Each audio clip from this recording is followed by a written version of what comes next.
ఇంకెన్ని రోజులు కొడక ఈ ఊళ్ళో తిరుగుడు జర జాబ్ చేయరాదరా? ఊర్లో ఎవరు తిరుగుతానమ్మా? నేను జాబ్ కోసం ట్రై చేస్తానా. ఇట్లా చెప్పబట్టి ఎన్ని రోజులు అయితే అంది కొడక, నేను ఒక్కదాన్ని ఎన్ని రోజులు కష్టపడాలి. ఇవాళ ఇంటర్వ్యూ ఉన్నది కానీ నా దగ్గర పైసలు లేక నేను పోతలేను. అయ్యో నువ్వు చెప్తే నేను ఇత్తు కదరా, ఎంత కావాలి? 200 అమ్మా, పోను 100 రాను 100. బా మహేష్ గడు వస్తే మస్తు ఎంజాయ్ చేసి రావాడు. ఇక అమ్మకి హెల్త్ మంచి లేనప్పుడు మనం ఏం చేస్తాం రా.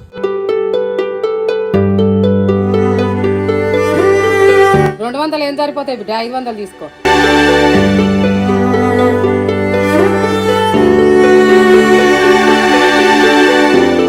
బోర్ కొడుతుంది మహేష్, ఏం చేద్దాం చెప్పు. మనీ ఉన్నాయి, ఏదైనా మూవీకి వెళ్దామా? 200 ఏం సరిపోతాయి బిడ్డ, 500 తీసుకో. వెళ్దాం కానీ అన్నయ్య వాళ్ళు ఊర్లో ఉన్నారో బయట ఉన్నారో తెలుసుకో. నాకు చెప్పకుండా వాళ్ళు ఊరు దాటి బయటికి వెళ్ళారు కానీ నువ్వేం టెన్షన్ పడకు. సరే వెళ్దాం దా. ఇలా అమ్మాయి ప్రేమ కోసం ఫ్రెండ్స్ ని కన్న తల్లిని కూడా మోసం చేస్తాడు.